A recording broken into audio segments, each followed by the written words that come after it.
Le premier tour des élections législatives vient de donner ses premiers résultats, donc il y a un très fort d'abstention. Dans les deux pelotons de tête qui vont s'affronter lors du prochain tour, du second tour, il va y avoir ensemble, c'est-à-dire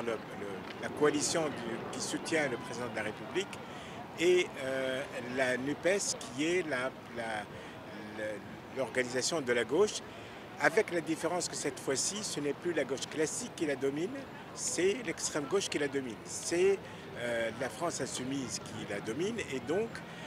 le programme est complètement différent.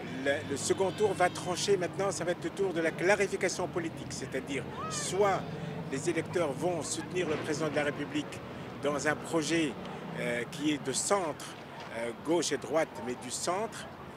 libéral, avec un ancrage dans l'Union européenne, parce qu'aujourd'hui la question de l'Union européenne est devenue une question de politique intérieure, ce n'est plus une question de politique étrangère. De l'autre côté, il y a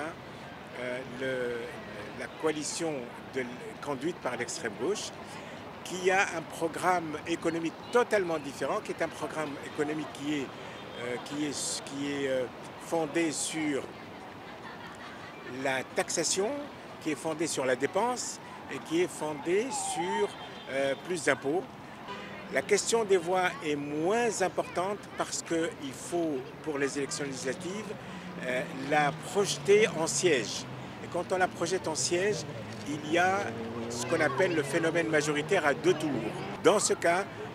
c'est le parti d'Emmanuel Macron qui va avoir la projection en siège qui est la plus importante, puisque on estime que Emmanuel Macron va avoir soit la majorité absolue, soit la majorité relative, mais il aura une majorité,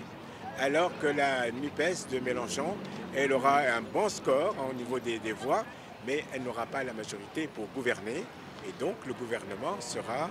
un gouvernement qui sera nommé et dans la même ligne que Emmanuel Macron.